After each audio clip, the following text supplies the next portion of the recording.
Üçün ошодон сактаныш үчүн Алла Таала өзүнүн зикирин берген. Я эйюхаллазина аману зкуруллаха зикран катира ва саббихуху букрата ва асила. Эй имандуулар, силер Алла Тааланы көп эстегиле дейт. Намазды көп окугула деп айтылган эмес. Орозону көп туткула деп айтылган эмес. Кайрымдуулук, ажылык, зекет эң ушул көп деген сөздү Алла Таала зикирге айткан. Силер көп зикир кылгыла деген. Түндөсү дагы, күндүзү дагы өзгөчө эртели кеч ушуну көбүрөөк зикир кылгыла. Пайгамбарыбыз саллаллаху алейхи ва салламдын мубарак хадистеринде келет. Алланы зикир кылган адам менен Алланы зикир кылбаган адам тирүү менен өлүктөй дейт. Бухари шарифте келет. Алланы эстеген адам ал тирүү, Алланы эстебеген ал өлүктөй дейт. Анын жан дүйнөсү, руханияты тирүү анын. Алланы эстеген. Аламдын кожоюн эстеп атат, хазяин. Өзүнүн жаратуучусун, өзүнүн ээсин эстеп атат. А эстебеген жок, ал өлүк сыяктуу дейт. Тирүү болсо дагы өлүк сыяктуу дейт. Ошон үчүн аалымдар айтышканда, өзү чыныгы аалымдар, алар тирүүлөр, өлсө дагы. Жахилдер өлүктөр, тирүү болсо дагы дейт да. Жахил деп надан иштегенин билбеген. Булар тирүү болсо дагы өлүк сыяктуу экен да. Бул шайтандын ошон үчүн бекапарлыкта адам гафил болуп калганда ошо момент кирет экен. Арам ой, арам сөз, арам иштерди, арам кыймыл аракеттерди кылдыртканда, ошо Алла менен связь үзүлгөндөй кылдырат экен да. Күнөөнү ошол убакта кылдыртып калат экен да. Демек шайтандын кирген ушу жолунан сактаныш керек. Кантип ала бидикриллахи татмаиннул кулуб, жүрөктүн рахаты, бейпилдиги, тынчтыгы Алланы эстөөдө гана. Алланы эстегенде гана адам жүрөк рахаттана деген. Жүрөк тынчтанат. Кандай гана башына сыноолор келбесин, кайгы келбесин, неаматтар жабасын, кандай гана болбосун, жүрөктүн бейпилдигин Алла Таала өзүнүн зикирине коюп койгон да. Байлар зикир кылса, байлардын жүрөгү тынчтанат. Бийлер зикир кылса, бийлердин жүрөгү тынчтанат. Кембагалдар зикир кылса, кембагалдар. Ооруп атса дагы зикир кылсачы, оорушу мүмкүн. Башы, тиши, путу, колу, бирок жүрөгү оорубайт анын. Анын жүрөгү тынчтанат. Алла өзү айтып атат: "Ала бидикриллахи татмаиннул кулуб." Алла субханаху ва тааланы эстөөдө гана жүрөктөр рахаттанат. Ооруп атып да рахаттанат. Кээ бир адамдар бар, ден соолугу жакшы болуп кыжалат болот. Сиз ооруп атып рахаттанасыз керек болсо. Качан Алланын зикири болсо. Кээ бир адам курсагы ток болуп кыжалат болот. Сиз ачка болуп рахаттанасыз. Ачка болуп рахаттанат адам. Кээ бирлер бай болуп кыжалат болуп, сыгылып, кайгыга батып, жер тардан. А бирок кембагал болуп рахаттанасыз. Алла субханаху ва таала адам баласын көкүрөгүнө эки жүрөк жараткан эмес. Эч бир көкүрөккө эки жүрөк жок, бир жүрөк болот. Жалгыз Алла Тааланын өзүнүн ого ишеним, өзүнүн мухаббаты, өзүнүн коркуу үчүн мынакей момундун жүрөгүндө. Жүрөк жөнөкөй нерсе эмес экен да. Пайгамбарыбыз айтты да: "Ала инна фил жасади ла мудга, ида салухат салухал жасаду куллу, ва ида фасадат фасал жасаду куллу, ала ва хиял калб." Кабардар, кулак салуу койгула. Адамдын денесинде бир муштундай эт бар. Оңолсо бардык дене мүчөлөрү оңолот. Бузулса бардык дене мүчөлөрү бузулат. Ал жүрөк деп айтты. Жүрөк адамдын бадышасы. Оңолса адам оңолот, адам оңолса алам оңолот. Жүрөк бузулса адам бузулат, адам бузулса алам бузулат. Ошон үчүн пайгамбарлар адам баласынын жүрөгүн оңдош үчүн келген. Пайгамбарлардын мураскорлору, алымдар дагы адам баласынын жүрөктөрүн оңдош үчүн. Жүрөк эле оңолса, алхамдулилля, тилдин сүйлөгөнү, көз караш, укканы, алкымы, жегени, колдун кыймыл аракети, толук эле дененин кыймыл аракети оңолот экен да. Шайтандабай калат экен. Бирок ушу шайтандап кетпес үчүн Алланын да бир неаматтары. Кээде кичине кайгы берип коет, бул дагы жакшы. Калла иннал инсана ла ятга. Инсан кутуруп кетет дейт Алла Таала. Не дейт? Кутуруп кетет экен да. Дайым эле бай болуп, дайым эле бий болуп, дайым эле ушундайларда боло бере турган болсо, барып туруп Фираун кандай болду? Фираундун өмүрү тише ураган, башы ураган эмес да. Ошон үчүн Алла Таала кээде ушундай мусибат берип коет. Кээде кайгы берип коет. Пайгамбар саллаллаху алейхи ва саллям дүйнөдөн коштошуп атканда башы ооруган да, өтө катуу ооруган. Өтө катуу ооруган. Мына могул жердеги чыкыйдагы тамырлар катуу согупчу. Ушундай бир чүпүрөк менен байлап алат эле. Сахабалар зияратка келгенде айтат эле, баш ооруну билесиңерби? Баш оору деген мындай. Капырлардын баш оорубайт дейт эле. Баш оору ыймандын белгисинен дейт эле. Буга көп эле неме боло бербеш керек депчи. Пайгамбар саллаллаху алейхи ва саллям жөөттөр уу берип коюп, ошол уунун хижамат аркылуу чыккан, бир канчасы дагы эле калып калган экен. Өмүрдүн аягында ошонун таасирлери тийип турган да. Оорунун таасири. Мейли кандай болгон чакта дагы туугандар, инсандын ден соолугуна, мал мүлкүнө, абийирине, оң жак сол жак кыскача айтканда сыноолор келип турганы, бул инсан кутуруп кетпесин. Алла субханаху ва тааlanın кулчулдугунда бекем болсун деген, алхамдулилlah бул дагы неме. Болбосо адам баласы кутуруп кетет да. Ла илаха иллаллах демек, Алла Тааланын зикри көп кылсак, иншаалла шайтандын кирүүсү азаят, азгыруусу азаят, адаштыруусу азаят, арам ойлорду алып келүүсү азаят. Алланын зикринде. Алланын зикри ушунун бардыгын чыгат. Алланын зикриндеги нур бу дүйнөдө жүрөгүңүзгө дагы нур, кабырыңызда нурлана берет, ахиретиңизде нурлана берет. Булардын бардыгы жөнөкөй эмес. Экинчиси шайтандын кире турган жолу ачууланган аркылуу кирет экен да. Адам ачууланат го. Ачууланат го. Ошол учурда шайтан келет. Пайгамбар саллаллаху алейхи ва саллям насаат сураганда ошончо айтканда, ла тагдаб. Ачууланба. Дагы насаат айтыңызчы. Ла тагдаб. Ачууланба. Эмне үчүн? Аны гадап бир жолу Абу Бакр Сыддык разияллаху анхудан да риваятта өзү ачууланганда акыл кетет, акыл кеткенде шайтан кирет дейт. Ачууланганда адамдын тең салмактуулугу кетет экен да. Кандай адам болбосун, ачууланганда тең салмактык кетет. Мынчы бул. Контролду жогото баштайт да.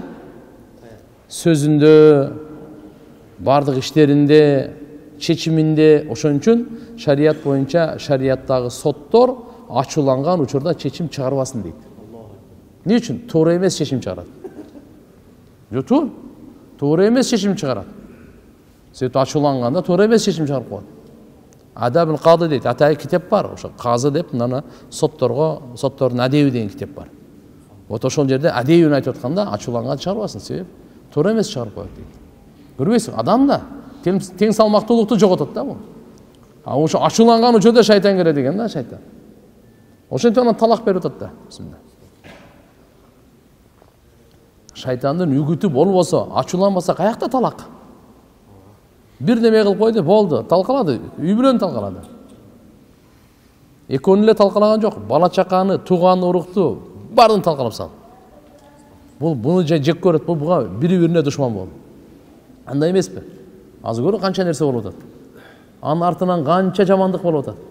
Үй талаш, жер талаш, машина талаш. Ошо менен бүтүп калса мейли, токмоктомой, урмай, сабамай, акыры кан төгүлүп бүтүп атат.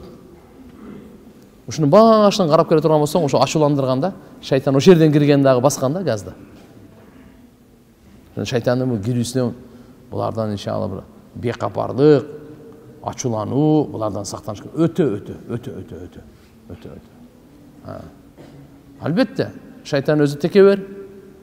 Текеберлик мунун жаккан сыпаты бул. Текеберлик, арак, текеберлик. Кудайым Алла субхана ва таала баарыбызга товфик берсин, жакшы амал кылганга, шайтандын азгырууларынан сактасын. Onun için inşallah bazı biribizге hareket kılışımız gerek, biribizге dagы alhamdulillah ügüttөp, Kur'an-ı Kerim'in savagı, Peygamber sallallahu aleyhi ve sellem'din ulu nasaatlarinan alhamdulillah жашообузга жакшы bir inşallah savaqtарды alaylı. Жашообузга bir жакшы жолдомолорду табайлы тугандар. Bu Peygamber sallallahu aleyhi ve sellem'din bir hadisi kıyamet күнгө чейин келе турган insandардын баарына туура жол көрсөткөнгө жетиштүү. Bir hadisi kıyamet күнгө чейин келе турган insandардын баарын dünya ahirette куткарганга жетиштүү да. Өткөнкү сабакта айттык эле, Пайгамбар саллаллаху алейхи ва саллям Алла Таалам Кур'ан-ы Керим түшүрүп, Пайгамбарыбыздын мухаббаты, Пайгамбарыбызды жакшы көрүү. Эмне үчүн жакшы көрөбүз? Пайгамбарыбызга Алла субханала ва таала Куранды берип атса, Алла жакшы көрүп атса, ана биз эмне үчүн жакшы көрбөйбүз? Бүгүнкү мынакей сабак экинчи белги الدالة على محبة الإنسان لسيدنا محمد صلى الله عليه وسلم وهي توقيره وتعظيمه. Пайгамбарыбызды урматтоо, сыйлоо, пайгамбарыбызга таазим этүү. Кур'ан-ы Каримде Алла Таала айтат: "Инна арсалнака шахида ва мубашшира ва надира." Албетте биз сени эй Мухаммад жибердик. Шахидан күбө кылып, ва мубашширан кушкабар угузучу кылып, ва надира коркутуучу кылып. Кушкабар бейиштен, кушкабар дозоктун отунан коркутуучу. Литу'мину биллахи ва расулихи ва туаззируху ва туаккируху ва тусаббихуху букрата ва асила. Эмне үчүн ушундай кылдык? Эй силер адамдар иман келтиргиле. Аллага, Алланын элчиси пайгамбар Мухаммад алейхиссаламга жана аны пайгамбар саллаллаху алейхи ва салламды таазим эткиле дейт. Аны сыйлагыла. Ошон үчүн дейт. Туаззирухунун тафсири Ибн Аббас разияллаху анху айткан туаззимуху деген. Канчалык пайгамбарыбызды сыйласаңыз, азаматтасаңыз, урматтасаңыз, канчалык таазим этсеңиз, ошончолук пайгамбарыбыздын мухаббаты артат экен да. Ошончолук сизге пайгамбарыбыздын мухаббаты көбөйөт экен. Бунун мааниси ушул. Ихтирам, сый, урмат. Улуулардан демек ушунчалык сыйлаш керек. Бардык махлуктан сыйы пайгамбарыбызга жогору. Сиздин көз алдыңыздагы эң сыйлуу, урматтуу ата эне, бир туугандарыңыз, сизге кылган жакшылык кылган адамдар бар. Сизди канча деген алхамдулилла сиздин ишиңизди бүтүргөн, жардам берген адамдар бар. Жакшы саналаштар бар. Толтура. Башка да сыйлай турган, алхамдулилла Каабанын имамын сыйлайбыз. Чоң-чоң кары аалымдарды сыйлайбыз. Чоң улуу урматтуу аксакалдар, энелер бар, аларды сыйлайбыз. 100ге чыккан, 90га чыккан батырлар бар, машаалла, аларды сыйлайбыз. Бадыша бар, бадышаны сыйлайбыз. Карай турган болсок, сыйлай турганыбыз алхамдулилла ислам дини сый урматта жашаганды, сыйлаганды үйрөткөн дин да. Улууларды сыйлабаган, кичилерди иззаттабаган, аалымдарды кадырлабаган мен үммөтүмдөн эмес деп койгон пайгамбарыбыз. Биздин жолдо эмес деп койгон ал. Демек пайгамбарыбыздын алып келген жашоо жолу кандай экен? Улууларды урмат, сизден 1 жаш чоң болсо дагы урмат. Кичилерди ыззат, аларга аяр мамиле кылып, аалымдарды кадырлоо. Ким мындай кылбай турган болсо, биздин үммөттөн эмес, биздин жолдон эмес деп койду пайгамбарыбыз. Эми ушул урмат, сыйды жашоону үйрөткөн, сыйлуу жашоону үйрөткөн, бири-бирин урматтаган жашоону үйрөткөн пайгамбарыбыз саллаллаху алейхи ва саллям аны канча сыйлашыбыз керек? Алла сыйлап атса, Алла сыйлап атса, Жабраил периште сыйлап атса. Не дейсиз? Алла Таала буйрук берип атат бардык пайгамбарларга, Мухаммад алейхиссаламга иман келтириле. Мухаммад саллаллаху алейхи ва салламга эгерде ошонун доорун таба турган болсоңор жардам бересиңер. Иман келтиресиңер, убада алып атат бардыгынан. Ошон үчүн иншалла мынакей туугандар бардык махлуктан жогору турат пайгамбар саллаллаху алейхи ва салламдын сыйы, урматы. Кур'анда айтат: "Фаллазина аману бихи ва аззаруху ва насаруху ваттабау нура аллази унзила мааху улайка хумул муфлихун." Чындыгы ийгилик табуучулар ким? Ким ийгилик табуучулар? Иман келтирип, пайгамбарыбызга таазим этип, пайгамбарыбызга урмат, сый көрсөтүп, ага жардам берип, мындайча айтканда динин жайылтууда жардам берип, жана аларга түшүрүлгөн Кур'ан-ы Каримге, нур китебине иман келтирсе, ушу адамдар бактылуулар дейт. Сахабаларды пайгамбарыбыз саллаллаху алейхи ва салламды урматтаганын, сыйлаганын, таазим эткенин көрүп, Мекке мушриктери оозун ачып калышат эле. Мындай бир дагы бадышаны сыйлаганды, бир дагы адамды сыйлаганды көргөн эмеспиз дейт эле. Ошолор ушунчалык сыйлагандын урматынан Алла Таалам аларды даража берди аларга. Аларга Алланын өзүнүн ыраазычылыгын берди. Аларды сахаба деп эмне деген атты берди аларга. Кандай деген аларга жеңиш берди Алла Таала. Кандай деген авир, ыззат берди аларга. Кандай илим берди, таквалык берди. Жашоолорунда бакыт берди аларга. Бары пайгамбарыбызды сыйлаган, урматтаганын натыйжасында. Худайбия хадисінде келет, Бухари шарифтің риваяты, Құрайш капырлары Худайбия деген жер бар, Меккеге жақынырақ. 6 хижри Меккеден Мединаға көшіп келгеннен кейін пайғамбар саллаллаху алейхи ва саллям 6 жылдан кейін түш көреді, умра қылып атқан екен. Сахабаларға айтады, даярданғыла умраға барамыз дейді. Бардығы көптен бері көрелек, Меккені сағынып қалышқан, Кабаға барып таваф қылауыз, умра қылауыз деп, сөйтіп 6 жыл болып отады. Анан бардығы даярданып, жол алышат, ихрамдарды байлап, лаббайка айтып, өздерінің құрбаншылықтарын айдап алып, кеттік. Деп Худайбияға жақын келгенде Мекке мушриктер уып қалады да, бұларды кіргізбей, тосқолдық қылып, ары қандай нәрселерді қылады да. Қысқа нұсқа тоқтай тұрған болсақ, пайғамбарымыз бір риуаятта 1400, 1600, 1800 деп та келеді. Ошынша сахабаны алып келеді. Абу Бакр, Омар, Усман, Али бардығы бар. Ол жер келгеннен кейін ушундай кабар жетет, болды силер келбейсиңер, кирбейсиңер деген ортада терешүү башталат. Хазирет Усман разияллаху анху жиберет, барып сүйлөшүп кел, биз эч нерсе кылбайбыз, умра кылабыз, кайра кетебиз, согушпайбыз, талашпайбыз, жер талашпайбыз жана башка деп. Кандай болбосун, Усман разияллаху анху барганда туугандары көп болот а жерден, мушриктер да бирок мусулман эмес. Айтат, Усман келипсиң дейт, эми умра кылып ал да кете бер, бирок сен ортого түшпөй эле кой тигилердин ортосунда. Биз аларга уруксат бербейбиз деп. Бул жактан ал Усман разияллаху анхуга дагы башка тиш кайрагандар болгон, алар ана мына деп сөздөр болот дагы, кыскасы айтканда, анын туугандары, анын досторун ары бери алып калат дагы, пана берип. Сөз таркап кетет, Хазирет Усманды шейит кылып коюшту депчи. Анан бул жактан аларды акырын аларда өздөрүнүн сакчыларын жиберген экен, тынчыларын. Келе калса мусулмандар кармап алат, кармап алып келишет, кыскасы айтканда, ушундай чоң тирешүүдөн улам акыры анан кийин келишимге кол коюуга макулдашат. Ушуну сулху Худайбия деп коет. Худайбия жердеги, ошол жердеги тынчтык келишими. Давай, тынчтык келишими 10 жылга келишим түзүлөт. Ибн Касирде. 10 жылга чейин болду. Согушпайбыз депчи. Себеп эки тараптан чарчап калган согуша берипчи. 10 жылга чейин согушпайбыз дейт. Болду деп келип, кыскасы ошонун шарттарынан бир топ, силер азыр быйыл умра кылбайгыла, ихрамыңардан чыккыла да кете бергиле Мединаңарга, эмдиги жылы келесиңер. Эмдиги жылы келгенде да 3 күнгө баардык куралыңар кынынан чыккан болсун, жерге коюп коесуңар, 3 күн кайра кетесиңер. Андан кийин дагы билип алла, бизден бара турган болсо кайтарып бересиңер ошо адамдарды, силерден бизге келсе кайтарып бербейбиз. Кыскасы айтканда, өтө акылга сыйбаган адилетсиз шарттарды коюшат Мекке мушриктери. Ушунун баарына пайгамбар саллаллаху алейхи ва саллям күчтүү болуп туруп дагы, жүрөгүндө ушундай ачуусун басып, ынанат да бардыгыначы. Ошо келишимдин эң башында кимден? Мекке курайштары, а бул жагы пайгамбар саллаллаху алейхи ва саллямдан.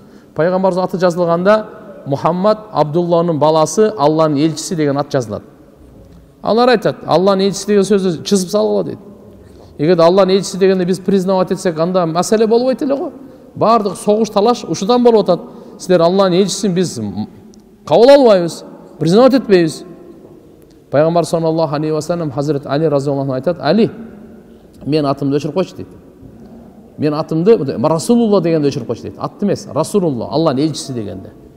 Хазирет Али разияллаху анху айтат, Алланын элчиси, сиз Алланын акыйкат чыныгы элчиси болсоңуз, ушулардын айтканын кыла беребизби? Эмне үчүн өчүрөт экен? Өчүрбөйм мен буга дейт.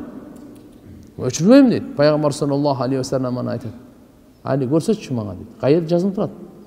Көрсөткөндө ошол жерде пайгамбар өзү өчүрүп салган. Расулда. Ушунчалык кыскасы айтканда сахабалар аябай умра кылабыз деген күчтөнүп келген, эми келишкенде бирөө дагы чачын алып ихрамдан чыккысы келбейт. Карап туруп настроениясы түшүп калган бардыгы. Энелерибизден бирөөсү келип туруп Умму Салама радияллаху анха болуш керек. Пайгамбарыбыз айтат, о Алланын элчиси, бул сахабаларыңыз 1400, 1800, ар кандай риваятта келет. 1,5 миңдин тегерегинде эми. Булар бар ихрамдан чыкпайт. Өзүңүз сиз чачыңызды алмайынча дейт да. Сиз биринчи алсаңыз, сизи турап анан бутакасы бардык алып берет деп. Пайгамбарыбыз акылдуу, энебиз машалла акылдуу насаат берет да. Ошондо пайгамбар саллаллаху алейхи ва саллям чачын алганда бардык алат да бар. Анан кетишет кыскасы айтканда. Кетип атканда анан кийин Умар разияллаху анху пайгамбар саллаллаху алейхи ва саллям айтат да, сиз чыныгы пайгамбарсыз да? Ооба. Эгерде биз алар менен согуша турган болсок, шейит болсок, бейишке кирибиз чынбы? Чын. жеңип алсак ол жолу болобуз жана альхамдулилля тиякта ибадат кылып кетебиз. Чынбы? Чын. Эмне үчүн кетип атабыз анда дейт. Эгерде жеңилип калсак шейит боло турган болсок, дагы даража. Жеңип алсак олжа алып, дагы даража. Сиз акыйкат пайгамбар болсоңуз, эмне үчүн кетебиз анда дейт. Биринчи Абу Бакр Сыдык разияллаху ушуну кайра айтат да. Умарчы түз барбайт разияллаху анху. Анан Абу Бакр Сыдык разияллаху анху айтат: "Умар, сен кызык экенсиң. Пайгамбар эмнени айтса ал билет ал. Билесе де сен өзүнө барып айтып көрчү сөзүңдү" дейт да. А Умар разияллаху анху башка чыдабайт да алчы. Бундайларга чыдай албайт да булчу. Анан пайгамбар ушинтип кайра айта бергенде, анан пайгамбар саллаллаху алейхи ва саллям айтат да: "Мен пайгамбармын. Акыйкат. Өлө турган болсо шейиттерге бейиш, жеңсек олжа бардыгы. Анда эмне кетип атабыз?" Пайгамбар саллаллаху алейхи ва саллям: "Алланын өкүмү ушундай." Ошо тынч унчук калат. Ошо жолдо Мекке жеңүүсү аяты түшөт. Инна фатахна лака фатхан мубина. Мына.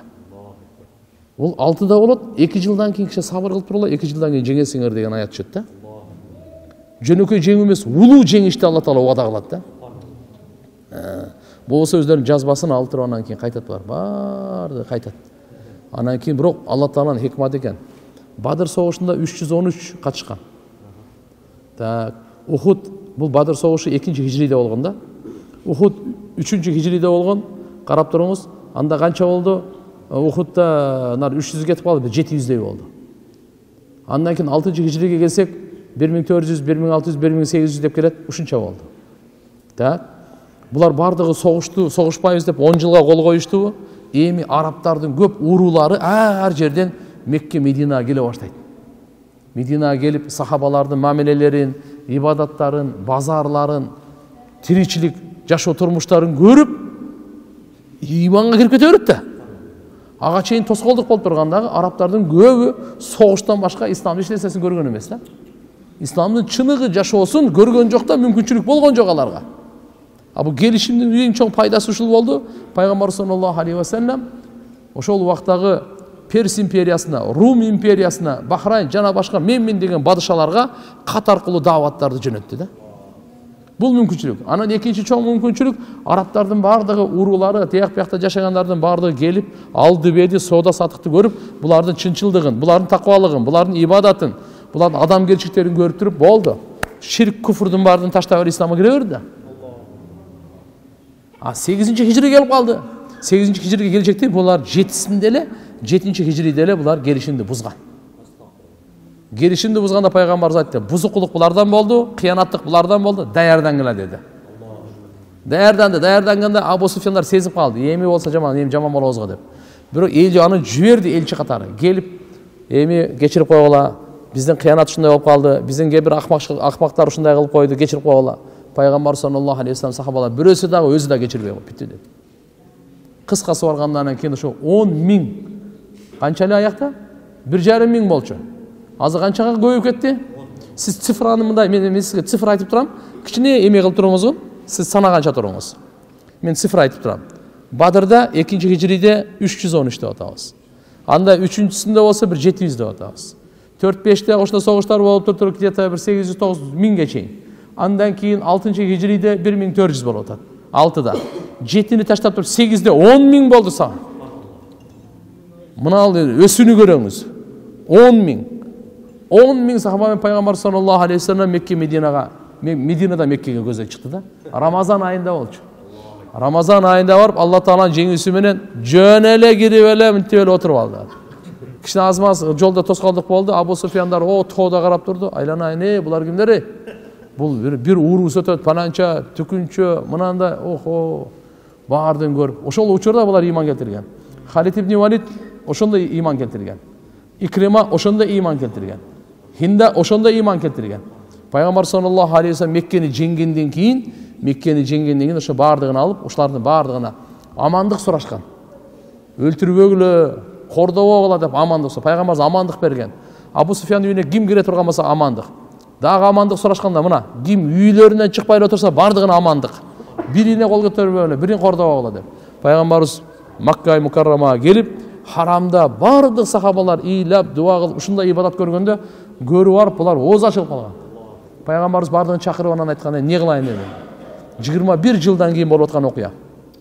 Ага чейин 21 жыл булар канын ичкен.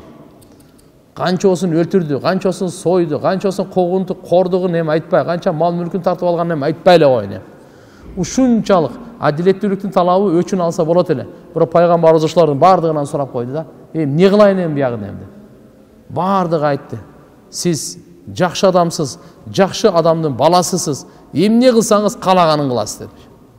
Пайгамбар саллаллаху алейхи ва саллям ошондо айтты да, Юсуп пайгамбар бир туугандардын айткан сөздү айтайын силерге. Ла тасрибу алейкумул яум. Бүгүн силерге эч кандай жемелөө жок деди. Силердин кылган жамандыктарыңарды өч алуу тиякта турсун, эстетпеймин дагы деп койду. Кандай кайерде эмне кылганыңардычы? Мына силер антумут толака, бардыңар, боштуңар, бардыңарды кечирдик деп пайгамбар ушундай кечиримин бергенде, ошол жердеги 21 жылдык зулум кылган, канын ичкен залымдар, капыр мушриктер өздөрү ката экенин мойнуна алып, шерменде болуп, жерге кирип кетейиз деп, бардык исламды кабыл алгандар. Ашхаду ла илаха иллаллах ва ашхаду Мухаммад расулуллах депчи. Ошо Худайбияда. Мына бар жагынан неме келип калды, мисалы Худайбия деген сиздер алхамдулилlah барыбыз мусулманбыз.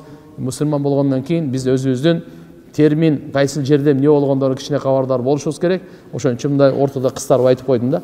Худайбия деген жер ошол. Меккеге жакын жер.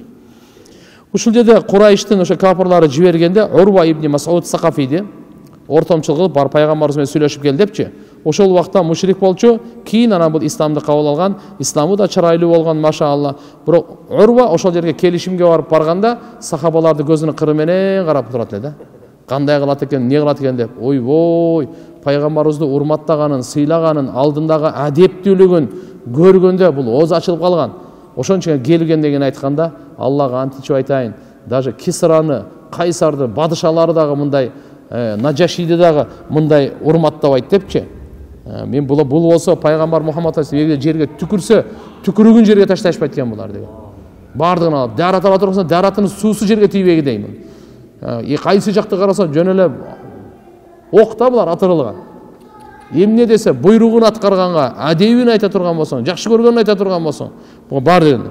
Пайгамбар саллаллаху алейхи ва саллям сүйлөсө, чыкпай сөздөрүн бир дане айтат. Бизде айтып койго, чымын учкандын үнү кылып айтат депчи. Мына ошолор да ошондой эле. Пайгамбарыбыздын мажлисинде отурганда ушундай тынч кыймылдабай отурушат эле, чымчык келип конуп, кайра учуп кеткен болот. Чымчык ал жерге коно бербейт да. Мынага очу мынага чейин эле деп. Мажлистерде. Йосы кейбирлерде чымчыгы баштарына учуп келип конгондой деген риваяттар да келет мынакей. Кааннама ала руусихим тайр. Башында ушундай чымчык кичине кыймылдасаң учуп кетет да. Кыймылдатпай турайын деп. Ушундай. Эч бир кыймыл аракет кыла турат эле. Пайгамбардын сөзүн ушундай таазим менен угушат эле, адеп менен угушат эле. Эми үчүнчүсү, демек экинчиси кайсы болду? Пайгамбар саллаллаху алейхи ва салламды урматтоо, сыйлоо, таазим этүү, адеп кылуу. Бикасраты салату алейхи ва сана алейхи. Жана пайгамбар саллаллаху алейхи ва салламга көп салават айтуу экен. Көп салават айтуу. Салаваттын эми касиети өтө көп.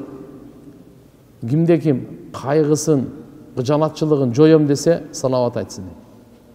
Салават, пайгамбар саллаллаху алейхи ва салламга салаватты Алла Таала бир эле амал кайсы? Пайгамбар саллаллаху алейхи ва салламга салават айтат да. Алла айтып аткандан кийин сиз биз ким?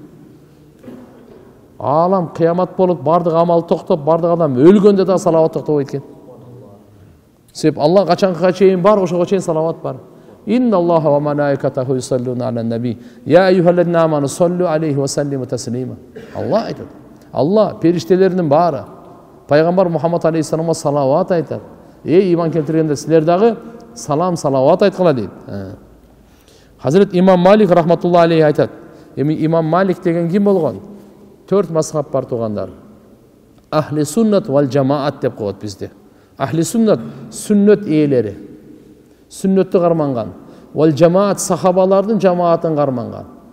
Дүйнөдө мусулмандар экиге бөлүнөт. Шия, сунни деп. Чоң багыт. Биз сунниттербиз. Биз шиялар эмеспиз. Суннит деген экен ахли сунна вал жамаа пайгамбардын сүннөтүн карманган, сахабалардын жамаатын карманган. Ушул жерде 4 мазхаб. Имам Азам Абу Ханифа рахматуллахи алейхи, экинчиси имам Малик рахматулла алейх, үчүнчүсү имам Шафии рахматулла алейх, төртүнчүсү имам Ахмад ибн Хамбал рахматулла алейх. Буларды мазхаб башчылары деп коет. Булар кандай? Куран, хадистен булар осы булар ушу фиq илиминде маселелерди чыгарышта, хадистерге Курандын бардык аяттарында ошо амал кылыштыкта тартиптештирген үммөткө өтө чоң жакшылык кылган улуу адамдардын аттары.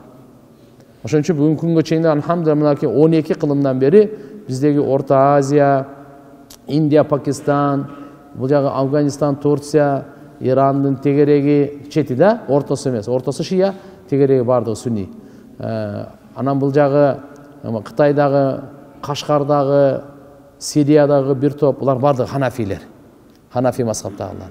Кавказдагы, Иордания, булар жактан көбүнчө алхамдулилlah шафиилер. Андан кийин мына Северный Африка деп коебуз. Алжир, Марокко, Тунис жана башкалар, булардын баардыгы малики мазхабтагылар да. Анан кийин Саудия, мисалы карай турганса Хамбали мазхабтагылар да. Мындай эме кылат кылган. Географический расположениясын айттым да. Эми мына маликилер, бул имам Малик рахматулла алейх. Бул киши Абу Ханифа рахматулла алейхтин эле замандашы болгон. Имам Шафиден алдын болгон бул киши. Абу Ханифа дүйнөдөн өткөндө имам Шафи дүйнөгө келген. Имам Ахмад рахматулла алейх имам Шафинин шакирти болот. Булар бардыгы имам Бухари рахматулла алейхтен мурда болгон. Абу Ханифа рахматулла алейх бул дүйнөгө 80 хижри келип 150 хижри өткөн. Мен мындай мен айтып берейин. Пайгамбарыбыз дүйнөдөн өткөндөн кийин 11, 10, 80, 70, 69 жылдан кийин келген. Имам Абу Ханифа рахматулла алейх пайгамбарыбыздан дүйнөдөн өткөндөн кийин 69 жылдан кийин келген. Имам Малик рахматулла алейх бул киши Мединада турганда алдындан бир адам өткөн эмес. Ошол жылдарда табииндердин доорлорунда алдынан бир өткөн эмес туугандар. Канча тегин табииндер менен бул бир болгон. Абу Ханифа го сахабаларды көргөн. Өзү табиин. Имам Малик канча деген табииндерди көргөн бул. Табиин. Кыскасы айтканда ошо имам Малик рахматулла алейх айтат да. Абу Айюб Сахтияни рахматулла алейх деген киши болгон экен. Ушу тууралуу суралганда айтыптыр, 2 жолу ажылык кылган бул. Мен качан барсам, дайыма мынтип көз артып карайт элем дейт. Бирок качан пайгамбарыбыз саллаллаху алейхи ва салламдын аты аталганда ыйлай берет эле дейт. Ыйлай берет эле, мында жада калса катуу ыйлай бергенден райымың келип кетет эле дейт. Ушу ыйлай берип өпкө бөөрлөр бир үзүлүп кетпесе экен депчи. Эмне үчүн? Пайгамбарыбызга ушунчалык шаук, ушунчалык кызыгышын мухаббатынан. Имам Малик рахматулла алейх айтат. Ошондудан улам мен ушул кишиден Абу Айюб Сахтиянидан не дейт? Катабту анхул хадис жаздым дейт. Оравайту анхул илим риваят кылдым дейт. Мусаб ибн Абдулла айтат. Бул имам Малик рахматулла алейхтин устаздарынын бири. Бул айтат, ушу равилеринин бири, то есть Кан имам Малик иза зукра наби саллаллаху алейхи ва саллам, имам Малик рахматулла алейх пайгамбарыбыздын аты аталганда, шакирттеринин бири. Аталганда өңү өзгөрүп кетет эле дейт. Өңү өзгөрүп кетет эле. Жанында отурган адамдарга кыйын болуп калат эле. Бул айтат, мен дейт Мухаммад ибн Мункадирди көрдүм дейт. Бул имам Малик рахматуллахтын шейхтеринен бири экен. Саййидул Курра, карылардын мырзасы болчу. Бул эгерде бир хадис айта турган болсо, Аллаху акбар, көзүнөн жаш токтобойт эле дейт. Имам Малик айтат, мен Джафар ибн Мухаммад ибн Садик, Джафар Садик деген. Ушундай улуу адам, пайгамбарыбыздын урпагынан да Сайид бул. Разияллаху анху. Ушуну көрдүм дейт да. Буну көрдүм, бул аябай тамашагөй киши болчу. Дайыма жылмайып жүрчү. Ва кана касира дуаба ва табассум. فإذا ذكر عنده النبي صلى الله عليه وسلم اصفر لونه وتغير حاله. Пайгамбарыбыздын аты аталганда өңү саргайып, абалы өзгөрүп кетет эле дейт. Жана имам Малик рахматулла алейх хадисти сабак бергенде бир дагы хадисти тахараты жок айткан эмес экен. Пайгамбарыбыздын сөзүн тахаратсыз алган эмес дейт. Ана тахараты. Юхаддис ан Расул саллаллаху алейхи ва саллам илля аля тахаратин. Ва ма раайтуху деп атпайбы? Ушул айтат, имам Малик рахматулла алейхи айтат. Мен бул Джафар ибн Мухаммадды көп аркасынан жүрдүм дейт. Бирок дайыма эле көрсөм үчөөнүн бир жагынан эле көрөт элем дейт. Же намаз окуп жатканын көрөт элем дейт. Же ун чыкпай, тафаккур, пикирлеп отурганын көрөт элем дейт. Же Куран окуп атканын көрөт элем дейт. Башка бул эч мындай бекер отурганын, бекер иш менен займас этип турганын вообще көргөн эмесмин дейт да. Имма мусаллиян ва имма самитан ай муракибан мутафаккиран ва имма яқра ал-Кур'ан ва ла ятакаллам радияллаху анху илля фима яънихи. Кайсы нерсе муктаж болсо, кажет болсо ошону гана сүйлөйт эле, башканы сүйлөбөйт эле. Амалан би каулиллахи таала, Алла тааланын сөзүнө амал кылып, Алла Кур'анда айткан: "Валладина хум анил лагви му'ридун." Момундардын сыпаты ушул: бекер сөздөн жүз үйрүшөт. Бекер иштен, бекер сөздөн, пайдасыз сөздөрдөн, анекдот, жомок, сомок деген вообще сүйлөбөйт деген сөз. Бекер сөз жок.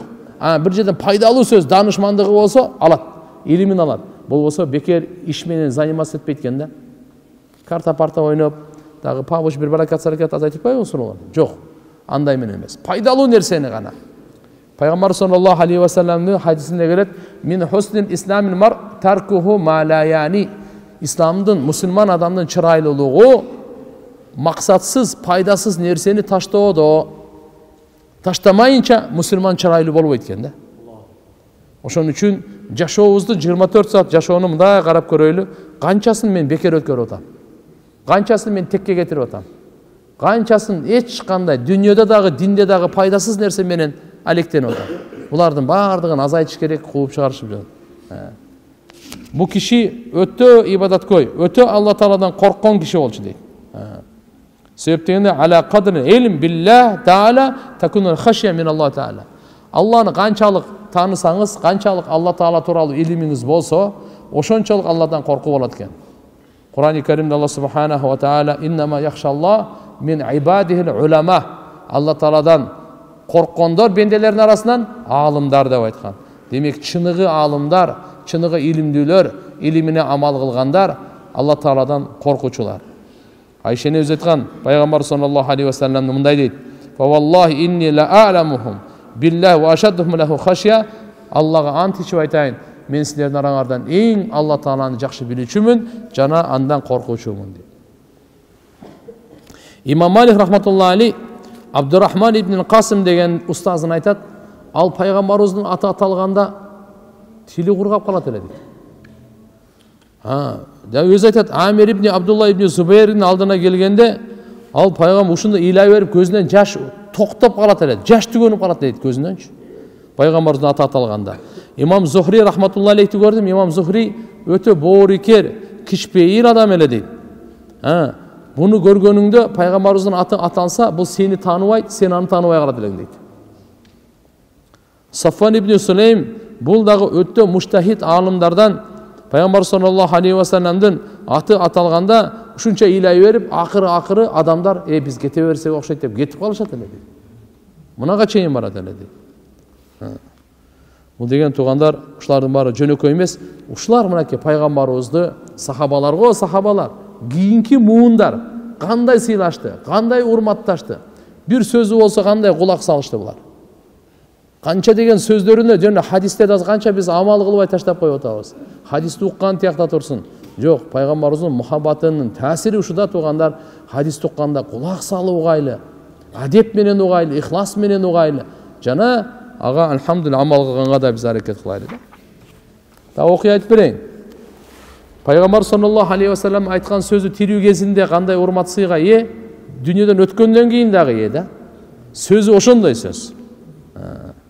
Пайгамбар саллаллаху алейхи ва саллам кабырында тирүү туугандар. Би хаяти аза мин хаяти дүйнө, бу дүйнөнүн тирүүсүнөн дагы күчтүүрөөк тирүү. Ал не дегени? Караңла, пайгамбар саллаллаху алейхи ва саллам айткан, Алла Таала пайгамбарлардын денесин жер жегенге арам кылган. То есть кабыр алардын денесин жей албайт. Жер барго адамдын денесин жейт. Дагы бир учур келгенде адам денесине эч нерсе калбайт. Биринчи чач, көз, жумшак жерлер кетет да, өпкө, боор, бөйрөк дегендерчи. Андан кийин анан сөөгкө өтөт, жумшак сөөгөктөр кетет. Анан эң акыры барып жонсан, ушуга окшогон катык сөөгөктөр калат, алар да кетет. Барып туруп жер бардыгын жеп эле жексен кылып, эчтеке калбай эле көпчүктеп коет. Ошо жамашта кичинекей бул ушу калып кетет, кыямат күнү ушу менен тирилесиз да, ушу сиздин чипиңизде бул. Баардыгы ушул ичине сактап койгон да. Азыр кичинекей чипке азыр баары сактап коюп атпайбы? Биз 2001 жылы угуп калдык. Азыр ушундай эмелер чыгыптыр, карталар, флеш карта ошону. Бир библиотека ичине салып коет экенсип, акылыбызга сыйбай койду эле. Кантип эле ушунун ичине бар библиотека салып койсун деп. Азыр бир эмес, 10 библиотекага салып коюп атпайбы? Көрүп атпайбызбы анычы бардыгына? Чукуп алып атпайбы? Азыр уже түшүнүп калдык да азырчы. Буну ушуну бир 20-30 жыл мурда айтса, бирөөбүз түшүнө элек ушуну. Түшүнбөйт элек да. Телевизордон, телефондон көрүп, Кытайда мына товарды ала берейм, ооба ала бер, буну албай эле кой деп. Акылыбызга сыйбайт эле бул. Азыр кандай болуп кетти? Кайра тирилүү оңой эле түшүнүп калабыз да, точно эле тирилүү бар экен, тооба кылдым депчи. Пайгамбарыбыздын айтканына биз ишенип иман келтирели. Ушунун баардыгы ошол Алла Таала ушундай жаратып койгон, ар бир инсандын ушу арт жагында көпчүгүндө ушунчалык болот да. Ал күйбөйт дагы, сиңбейт дагы, жеп кое турган болсочу, ошо ойдон калат ал. Азыр проблема баштарын эркиндей пакетке урутуп атпайбы? Бул кантип жок кылсак болот? Пакет жок болбойт экен канча кылымдан кийин деле. Пакет не адамдын түзүлүшү, жаралышын алдындачы. Ошо менен чыгарат дагы, анан баардыгы тик чипти басат, сиздики баардыгы полный бар. Канча жашадыңызда 80 жыл баардыгы тартылган. Баардыгы сүйлөгөн, сакталган. Оңой эле ага чейин деле тияктагы файл кылып туруп, күнүмдүгүсүн баардыгын иреттеп тактап койгон. Барып эле болду, эсеп китеп башталып эле. Ошон үчүн амалдар да оңдойлу. Ошон үчүн мүнөздөр да оңдойлу. Ишеним, көз караштар да оңдойлу турганда. Пайгамбар саллаллаху алейхи вассалам алып келгенде растайлы. Вот ошого ылайыктайлы. Не деп атат мына жерде? Кайсы жерге келдик эле? Пайгамбар саллаллаху алейхи вассалам айтып атат. Ошо кабыр пайгамбарлардын этин жей албайт экен да. Жеген арам кылып койгон да. Пайгамбарлар кабырларда тирүүлөр. Пайгамбарларга булардын руханияты, Алла менен байланышы күчтүү. Шейттерди өлүктөй айтпагыла деп атпайбы Алла Таала? Булар пайгамбарлар эмес. Пайгамбарлар эмес, жөнөкөй эле адамдар. Бирок даража берген Алла Таала айтат: "Ва ла тaqulu liма yuqtalu fi sabilillahi amwata bal ahyaun 'inda bal ahyan walakin la tash'urun." Силер Алланын жолунда өзүнүн жанын берген адамды өлүк деп айтпагыла, ал тирүүлөр дейт. Өлүктөр деп айтпагыла, алар тирүүлөр. Кандай тирүүлөр? Силердин акылыңар жетпейт ага. Сезимиңер алар жетпейт Алла Таала. Башка риваяттар, башка аяттарда келет: "Инда роббихим юрзакун" деп айтат. Роббусунун алдында алар рызкыланып турат дейт. Шейиттер. Пайгамбардын руханияты алардан күчтүү да. Кандай болгон чакта дагы Пайгамбар саллаллаху алейхи вассалам урматы, Пайгамбардын хадисин айтканы тирүү кезинде кандай, өткөндөн кийин дагы ошондой күчтүү. Аламбия ахя фи кубурихим юсаллун. Бир риваятта Байхакидикинде келет. Пайгамбар саллаллаху алейхи вассалам айткан, пайгамбарлар тирүүлөр кабырларында намаз окуп жатышат дейт. Не дейт? Кабырларында намаз окуп жатышат дейт. Муслим шарифте келет, Насаи шарифте келет, Анас разияллаху анхудан. Пайгамбар саллаллаху алейхи вассалам айтат: "Атайту лайлатан усрия би ала Муса." Пайгамбар саллаллаху алейхи вассаламды Мирач кечесинде чыккан. Билесиздер, Ражаб айында. Пайгамбарыбыз Макка Мукаррамадан Мадина Масжидил Аксага жол тартат сапарда. Жолда баратканда Муса пайгамбардын жанынан өтөт экен. Жолда баратканда жанынан өтсө каиман юсалли фи кабрихи, Муса пайгамбар турган абалда, отуруу эмес, турган абалда намаз окуп аткан экен. Инде касибил ахмар, кызыл дөңсөдө дейт. Ошо Шам мамлекетинде, ошол Палестинанын тереңинде кызыл дөңсөгө пайгамбар Муса пайгамбар коюлган. Пайгамбар жанынан өтүп барып көрүп атат. Каяктан көрүп атат? Жердин үстүнөн көрүп атат. Көздүн күчтүүлүгүн көрдүңүзбү? Пайгамбардын көзүнүн күчү, кулагынын күчү, акылынын күчү, илиминин күчү, жүрөктүн күчү, руханияттын күчүн эч кимге салыштырып болбойт да. Канчалык. Мен ошол жерден көрдүм дейт мынакей. Бул Муслим шарифте жана Насаи шарифте келет. Ибн Сирин качан көбүнчө күлүп калат эле дейт. Бирок пайгамбарыбыздын сөзү аты аталганда коркуп ушунча таазим эткенден алат эле. Абдурахман ибн Махди айтат эле, пайгамбарыбыздын ошо хадис айтылганда унчукпа дейт эле. Куранда айтат: "Ла тарфау асватакум фаука саутин наби." Эй момундар, силер үнүңөрдү пайгамбарыбыздын үнүнөн бийик көтөрбөгүлө деген. Бул окуя өзү бул Хужрат сүрөсүндө Абу Бакр Сыдык разияллаху анху менен Умар разияллаху анху пайгамбарыбыздын алдында кичине аз-маз айтыша кетишет дагы, үндөрү көтөрүлүп кетет. Алладан сразу эскертүү келет. Эй! Пайгамбардын алдында үнүңөрдү бий көтөрбөгүлө. Охо деп. Ан кээ бир риwayatlarda пайгамбар саллаллаху алейхи вассаламдын эшигине келип такалатып, Мухаммад деп кыйкырып чакыра берет эле. Алла Тааладан аят түштү эскертип, пайгамбардын үнүнөн бий көтөрбөгүлө. Акырын адеп менен бар. Адеп менен. Алла аят түшүргөн да бугачы. Аят түшүргөн. Эми Мусаб ибн Абдулла айтат. İmam Malik ibn Anas radıyallahu anh kaça hadis bayan kılganda darat alat ele deydi. İmam Malik doğumuz. Darat alat ele, özüne jaraşa jasanat ele, жаңы чырайлуу кийим кийет эле. Андан кийин хадиске баянга отурат эле. Эмне үчүн десе, пайгамбарыбыздын хадисин урмат көрсөтүү максатында.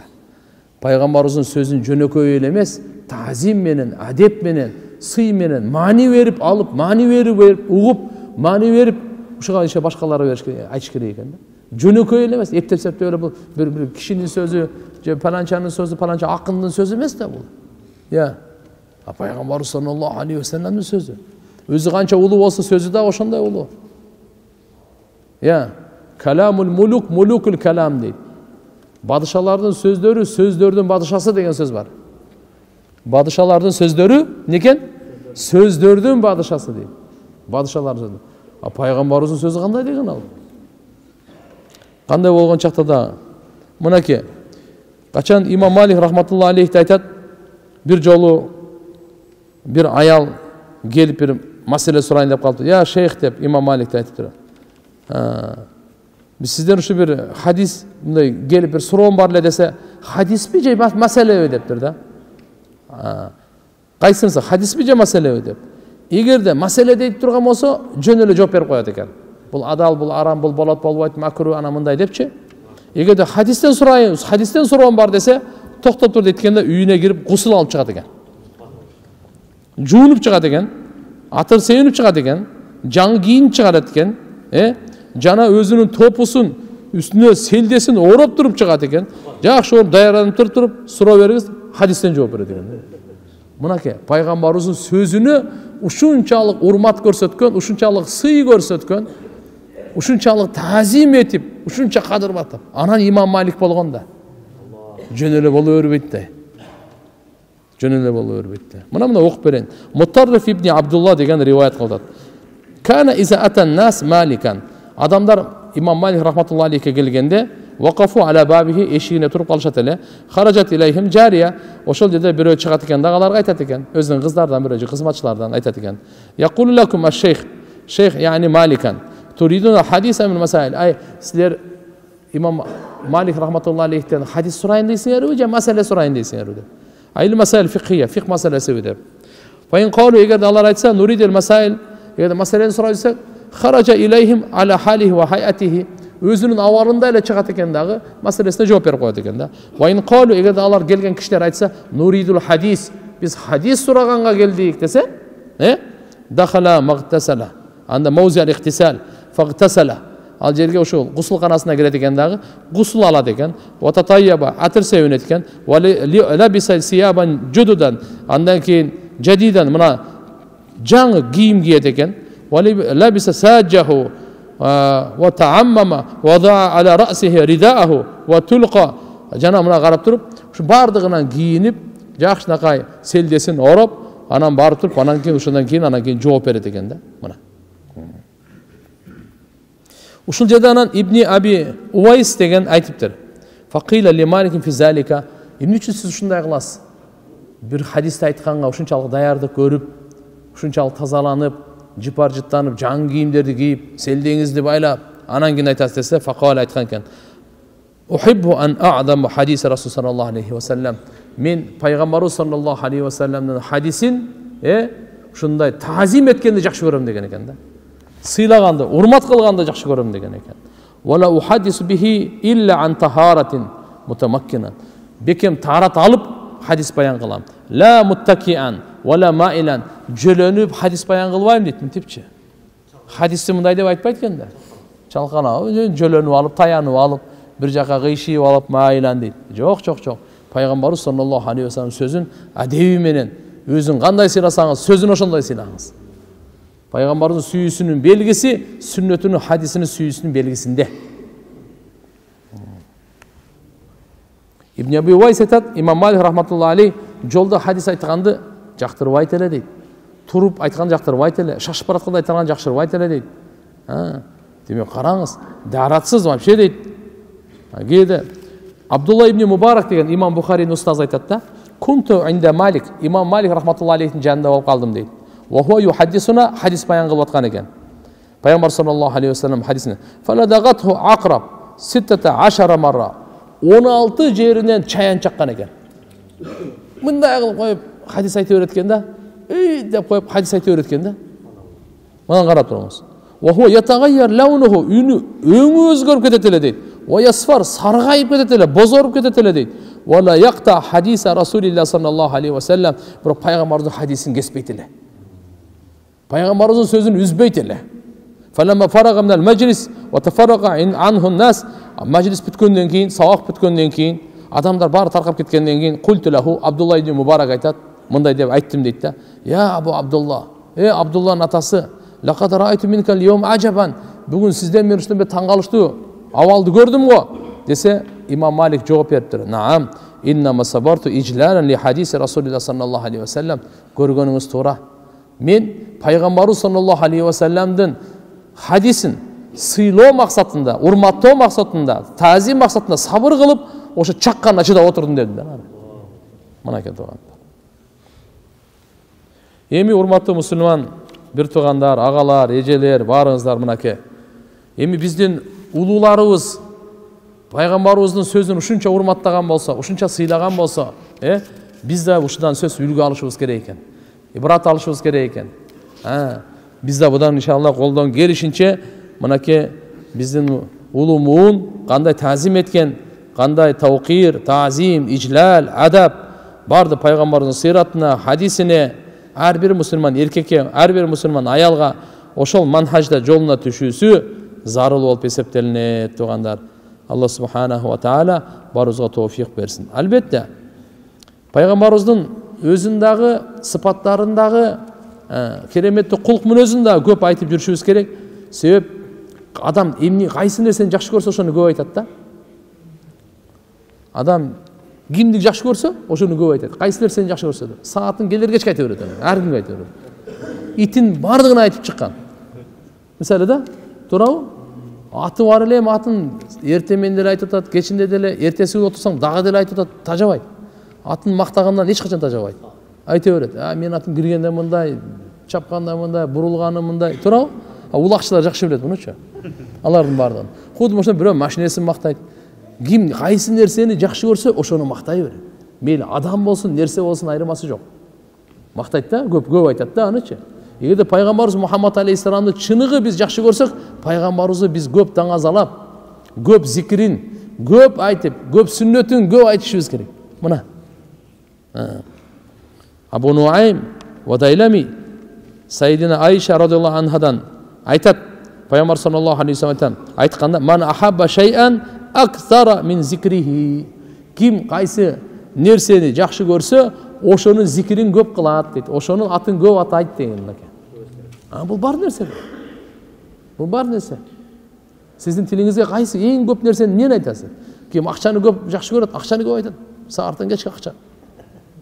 Чын? Ким эмнени жакшы көрсө ошону көп айтат. Андан кийин Муслимдин риваяты Абу Хурайра разияллаху анхудан пайгамбар саллаллаху алейхи ва саллям айткан: "Мин ашадди уммати ли хуббан насун якунуна ба'ди явадду ахадухум лав раани би ахлихи ва малихи." Пайгамбар саллаллаху алейхи ва салламды көргөнгө, учурашканга куштар болуш керек да. Куштар болуш керек. Бул дагы алхамдулилlah, Алла таалам баарыбызга пайгамбарыбыздын мухаббатын насип кылсын туугандар. Пайгамбардын сүннөтүнө бекем кылсын. Кыямат күнү шафаатын насип кылсын, Аракат